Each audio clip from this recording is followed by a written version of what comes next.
Ayan oh. Ilang kilo to? Hindi, wala akong timbangan. Ay, walang timbangan si kuya. Wow, grabe naman. Ang dami naman ito. Ayan, so ito yung kuha ni kuya, oh. Ay, bubuhatin nila yung bangka. Ay, dito nung masabi na to.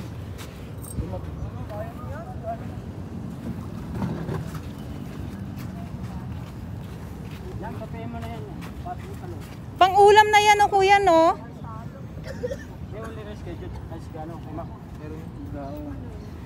Ay, ang sariwa naman. Gusto ko yung ganito eh. Oo. Hindi po. Punta ka doon. Ano ba ito pupunta rin? Ito yung cellphone mo. Ha? Cellphone mo. Cellphone ko? Ano naman ah. Power bank ko nandun pa, diba? Ayan, so dito lang yan sa ano, Manila Bay. Ito yung panguha ni kuya. Ano nga yan, kuya? Pambingwit? Fishing rod. Ayun. Thank you, kuya.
Ang dami.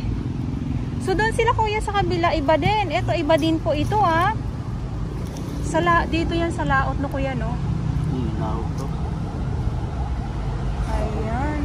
Wow. So yung mga nakukuhanan po natin ngayon ng mga isda ay dito po yan sa laot. Sa ating mga viewers ha. Sa laot po yan at kita nyo naman. Ang laki ng isda. Kaya niyan araw-araw po kayo nangunguha.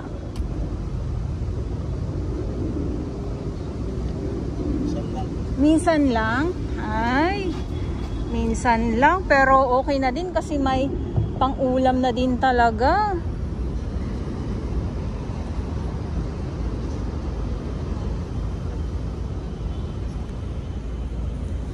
Ito yung mga ibon. O, ayan. Nagsisimula na silang dumami.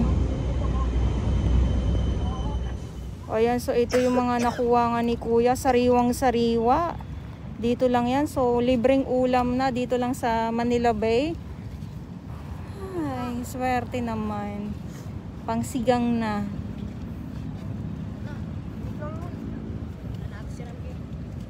At ngayon ay October 10, 2023.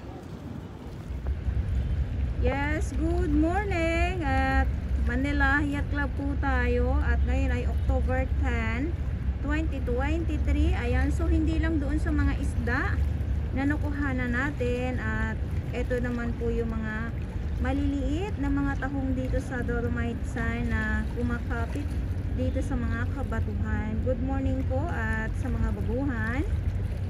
Yes, welcome sa channel ni Miss Jolene Dora Bells. Mahalin niyo po ako ng buong buo. Yun ay hindi galing sa ilong naman sila.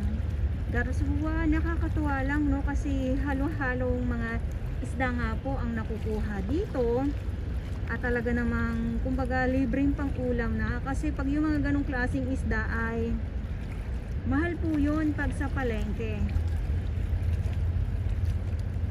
At ito na nga po no, so itong mga tahong na ito, yes, mabalik tayo dito sa mga katahungan. Ayan, sobra talagang dami nila. So doon sa may yacht club, ganun, ay sa may Dolomite Sand, ganun din po. Talamak din po ang mga tahong doon na hindi na po natin mabilang.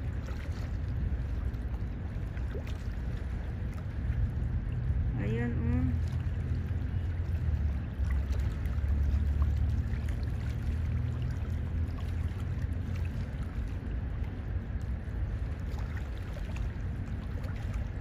kayo na lang po ang magsasawa sa mga katahungan na nakukuhanan ko at na-update ko po sa inyo. So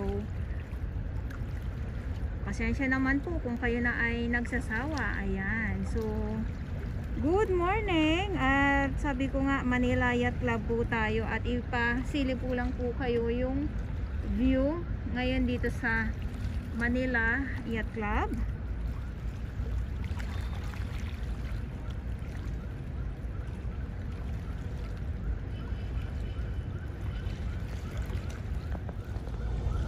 Ayan nga yung mga tahong na yan Ayan. So dahil nga po ay nandito tayo sa may mga kabatuhan, ito yung ating update ngayon. Nasa breakwater po tayo.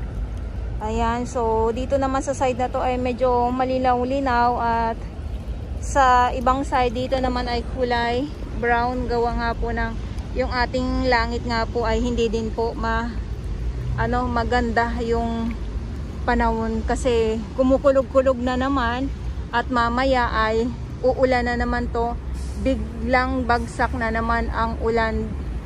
So ganito ang panahon dito sa Pilipinas. At ayun,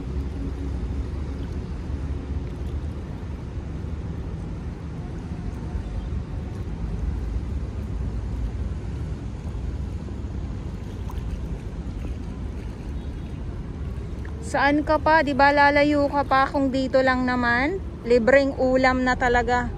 Grabe ang grabe ang buhos na biyaya dito sa Manila Bay. Ayan. So buhay na buhay ang mga lamang dagat. Ayan na nga O di ba? Ayan. So dahil ay nandito tayo sa mga kabatuhan at andyan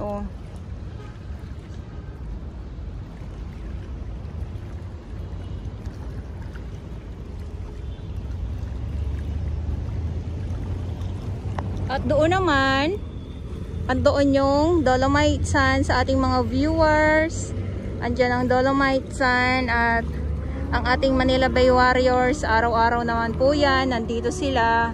At si Kuya, ayan yung bingwit. Ayan. So, pag dito sa Yacht Club, ang ating DPS Mandaragat. Pag sa Dolomite Sand naman, Estero Rangers ng DENR.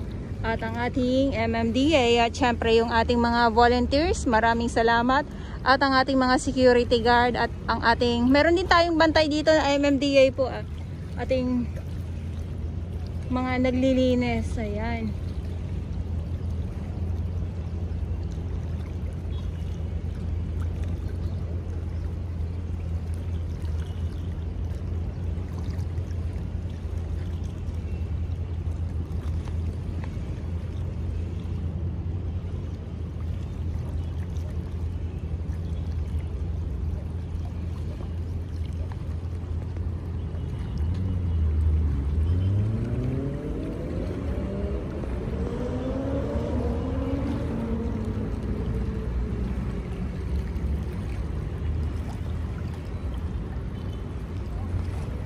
Basta yung itim-itim or nangingitim po, ayan po ay mga tahong po yan. Kung hindi naman po, pag dito tayo sa may buhangin, sa Dalampasigan, meron tayong mga makita ng mga tahong. So ayan ay nakakawala naman po sa kanilang pagkakapitan. Katulad nito, ayan o. Ayan, mga maliliit pa lang po yan. So ayun. At yan, basta ito dito nakahilera. Sobrang dami.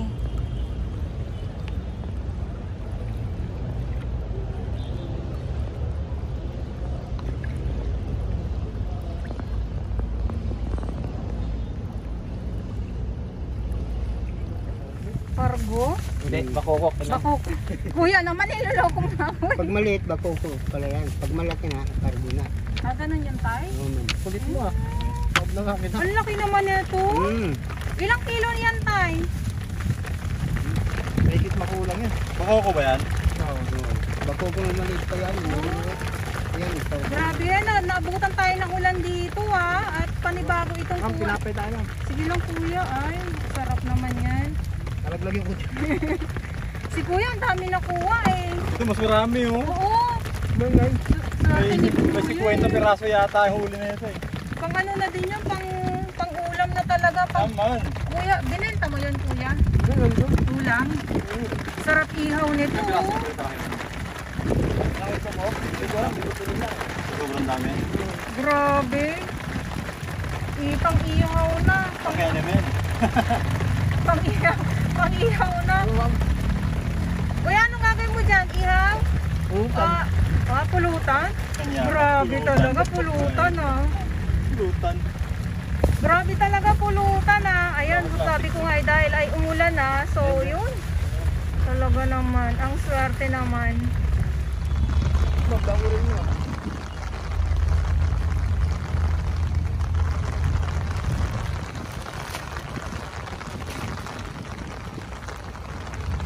Malaki ito. Ganito na yung ganyan kung kalaki ito. Ay, libreng pang ulam.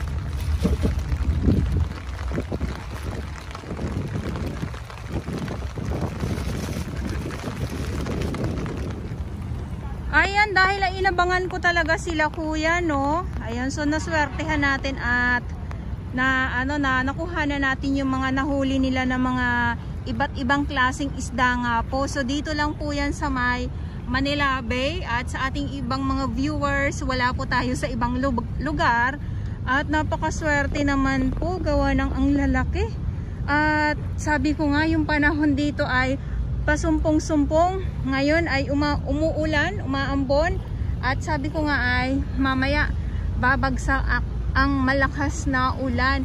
Okay, so ito yung update natin about dito sa mga kaisdaan. Ayan po.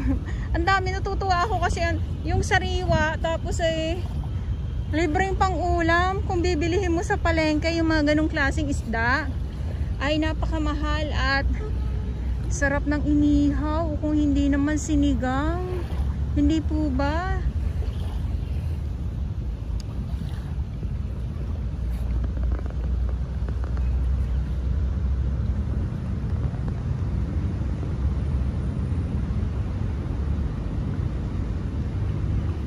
Ayan, so ito yung update natin. Ulitin ko lang po. Ngayon ay October 10, 2023. At sa mga baguhan, yes, welcome sa channel ni Miss Jolaine Dora Vals. Mahalin niyo po ako ng buong buo. Yun ay hindi galing sa ilong ng Maisingaw. God bless everyone!